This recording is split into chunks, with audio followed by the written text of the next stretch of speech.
मसीह के मीठे और मधुर नाम में सबको बहुत बहुत स्वागत और जय मसीह की। और आशा करता हूँ कि आप सब अच्छे हैं, स्वस्थ हैं और परमेश्वर को महिमा करते हुए आगे बढ़ रहे हैं। प्यारों, हम लोग इन दिनों में बहुत ही गंभीर वचनों को पढ़ रहे हैं। पहला तीमुथियुस उसका 6 अध्याय से कुछ बातों को पढ़ेंगे।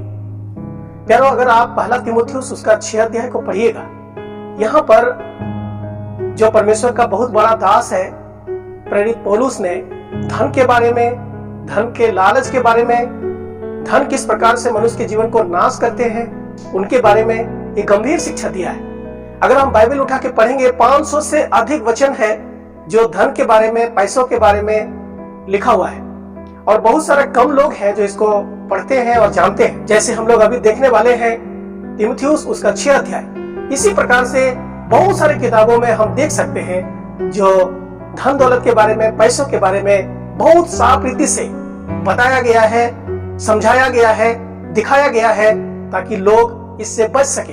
हाँ, हम लोग बाइबल पढ़ने से हम लोग को पता चलता है कि परमेश्वर ही है जो आशीष देते हैं। लेकिन कई बार हम परमेश्वर को हटा करके हमारा जीवन में लालच आता है, पाप आता है, हमारा स्वभाव बदलने लगते हैं और फिर हम धन दौलत के पीछे भागने लगते हैं। और जब हम भागने लगते हैं, परमेश्वर को छोड़ करके हम कुछ करने लगते हैं, वहां पर हमारा विश्वासी जिंदगी नाश होने लगता है, पतन होने लगता है, बर्बाद होने लगता है।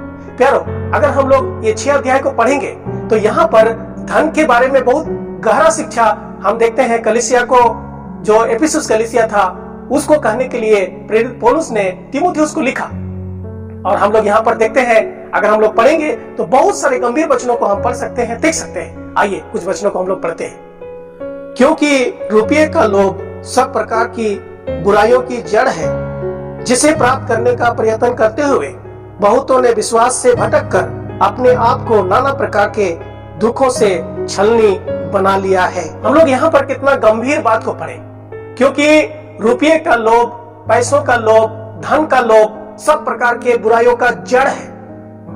हमारा आशीष भरा जिंदगी को ये लोभ क्या करता है? नाश कर सकता है। अगर हम लोग बाइबल पढ़ेंगे तो हम लोग को पता चलेगा धन दौलत परमेश्वर देते हैं। परमेश्वर चाहते हैं कि हम लोग आशीष से भर जाएं, परिपूर्ण हो जाएं। लेकिन कई बार हम लोग परमेश्वर की ओर से आंख हटा करके हम अपने से दिमाग लगाने लगते हैं, सोचने लगते हैं और कोशिश करने लगते हैं। वहां पर गड़बड़ी होता है, वहां पर पाप होता है, वहां पर हमारा आपके जीवन में बहुत बड़ा संकट, परेशानी आता है। हम लोग यहाँ पर देखते हैं प्यारो कि रुपये का लोभ सब प्रकार की बुराइयों का जड़ है, जिसे प्राप्त करने का प्रयत्न करते हुए बहुतों ने विश्वास से भटक कर अपने आप को नाना प्रकार के दुखों से छलनी बना लिया।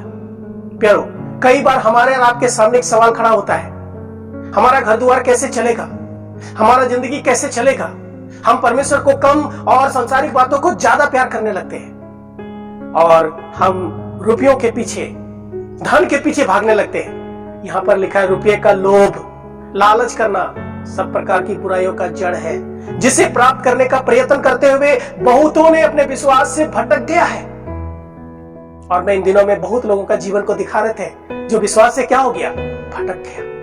प्यारो, रुपया होना, पैसा होना, धन होना बहुत अच्छी बात है, लेकिन उसका लोभ होना, लोभ करके उसको छिपा लेना, छिपा करके झूठ बोलना, झूठ बोल करके परमेश्वर के विरोध होना, संसार को प्यार करना, परमेश्वर का वचन का महत्व नहीं देना, जब ये सब आता है तो धीरे धीरे वो जिंदगी खत्म हो जाता है। हम लोग यहाँ देखते हैं कि बहुतों ने विश्वास से भटक कर अपने आप को नाना प्रकार के दुखों से छलनी बना लिया है। हाँ, वो तो गया था, धन प्राप्त करने के पीछे गया था, संपत्ति अर्जित करने के पीछे गया था, वो कुछ अपने घर में उसको इकट्ठा करना चाह रहा था, लेकिन वो धन तो आया नहीं, लेकिन अपने आप को नाना प्रकार के दुखों से छलनी बना लिया। आज विश्वासी जीवन में दुख क्यों आते हैं, तकलीफ क्यों आते हैं, रोना क्यों आते हैं, विलाप क्यों आते हैं, परेशानी क्यों आते हैं, क्यों घर में आशीष नहीं होते हैं, क्यों बच्चों के जीवन में आशीष नहीं होते हैं, क्यों अभाव रहते हैं, क्यों असफल होते हैं? इसका एक ही कारण है, क्योंकि उसके अंदर में लोभ आता है, परमेश्वर से ज्यादा दूसरा चीज लुभाने लगता है और वहां पर समस्या होना शुरू होता है। थोड़ा हम लोग और आगे 1-2 वचनों को पढ़ेंगे प्यारो। पर हे परमेश्वर के जन, तू इन बातों से भाग और धर्म, भक्ति, विश्वास, प्रेम, धीरज और नम्रता का पीछा कर। विश्वास की अच्छी कुश्ती लड़ और उस अनंत जीवन को धर ले जिसके लिए तू बुलाया गया और बहुत से गवाहों के सामने अच्छा अंगीकार किया था। हम लोग यहाँ पर देखते हैं, पर तू इन सब बातों से भाग। हे परमेश्वर के जन, हे परमेश्वर को प्यार करने वाले, हे मेरे बच्चे, तुम इन सब बातों से भाग। तुम्हें जो लुभा रहा है, तुम्हें जो भटका रहा है, तुम्हें जो दूर कर रहा है, उन बातों से तू भाग। किधर भागने के लिए कर रहा है? हम लोग यहाँ पर देखते हैं, पर हे परमेश्वर के जन, तू इन बातों से भाग और धर्म का पीछा कर, भक्ति का पीछा कर, विश्वास का पीछा कर, प्रेम का पीछा कर, धीरज का पीछा कर, नम्रता का पीछा कर और विश्वास की अच्छी कुश्ती लड़।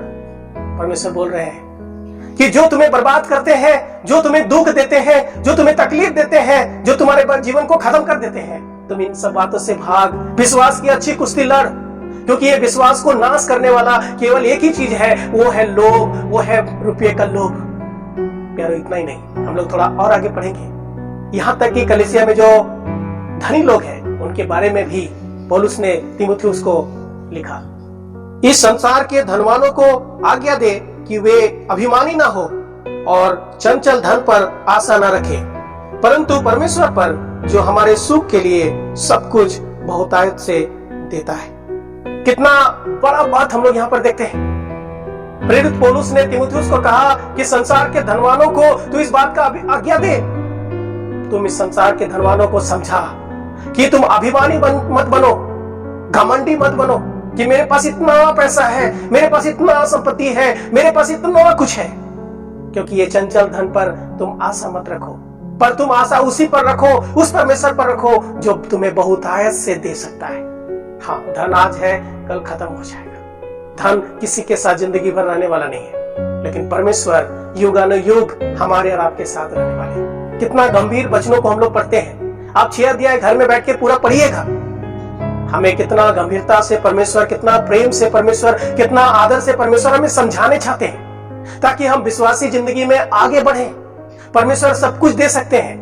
हम लोग 17 वचन को फिर से पढ़ेंगे। यहाँ पर बहुत गंभीर वचन और बहुत ही सुंदर वचन, हमें जो विश्वास में मजबूत करने वाला वचन हम लोग पढ़ते हैं। इस संसार के धनवानों को आज्ञा दे कि वे अभिमानी ना हो और चंचल धन पर आशा ना रखे, परंतु, आप ध्यान दीजिएगा प्यारो, परंतु परमेश्वर पर जो हमारे सुख के लिए सब कुछ बहुतायत से देता है। परंतु परमेश्वर पर जो हमारे सुख के लिए सब कुछ बहुतायत से देता है। आज बहुत सारे लोग बोलते हैं मुझे मिल नहीं रहा है। क्यों नहीं मिल रहा है?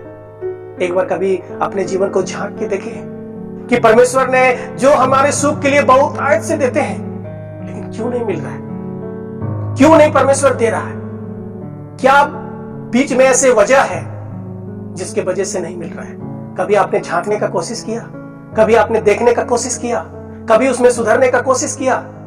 प्यारो, कई बार हमारा और परमेश्वर का बीच में जो रिश्ता है वो टूट गया है। परमेश्वर इसीलिए नहीं दे रहे। कहीं ना कहीं गड़बड़ी है, कहीं ना कहीं ठीक नहीं है। तुम धनवानों को आज्ञा दो कि तुम इस दुनिया में अभिमानी मत बनो और इस चंचल धन पर आशा मत रखो, तुम परमेश्वर पर आशा रखो। यहाँ पर धनवान को बोल रहा है कि तुम अपना धन पर अभिमान मत करो, तुम इस चंचल धन पर बहुत आशा उम्मीद मत बैठा के रखो, तुम परमेश्वर पर रखो जो तुम्हें सब कुछ देगा। प्यारो, जब धनवानों को परमेश्वर ऐसे बोल रहे हैं कि तुम्हारे पास धन है और तुम इतना डींग मत मारने लगो, इतना घमंडी मत दिखाने लगो, प्यारो परमेश्वर पर तुम आशा रखो जो तुम्हें सब कुछ देने वाले हैं। प्यारो, हमें और आपको भी परमेश्वर देने वाले हैं। परमेश्वर कभी नहीं छोड़ने वाले हैं। आइए हम इन वचनों से यही सीख पाते हैं कि जो हमें दुख देते हैं, तकलीफ देते हैं, ऐसे चीजों को हम लालच ना करें, ऐसे चीजों से हम भागे। हम विश्वास की पीछा करें, हम धर्म की पीछा करें, हम प्रेम की पीछा करें, हम धार्मिकता की पीछा करें, हम परमेश्वर की ओर जाएं, हम विश्वास की रखवाली करें। परमेश्वर हम लोग को सहायता करे। हे परमेश्वर का जन, इस सबसे भाग। प्यारो, कहाँ? परमेश्वर की ओर जाइए, परमेश्वर के कर्मों में जाइए। सारा सुख परमेश्वर के पास है। बहुत लोगों के पास धन हो गया लेकिन सुख नहीं है। बहुत लोगों के पास पैसा है लेकिन सुख नहीं है। सारा सुख परमेश्वर के पास है, परमेश्वर के चरणों में है। अगर परमेश्वर के चरणों में हम नहीं आएंगे, दुनिया में अभाव में जिएंगे, मन में शांति नहीं, चैन नहीं, आशीष नहीं मिलेगा। एक बार टटोल के देखें, क्यों हम असफल हो रहे हैं? क्यों आशीष नहीं पा रहे हैं? क्यों बरकत नहीं हो रहे हैं? क्या कारण है? क्यों नहीं हो पा रहा है?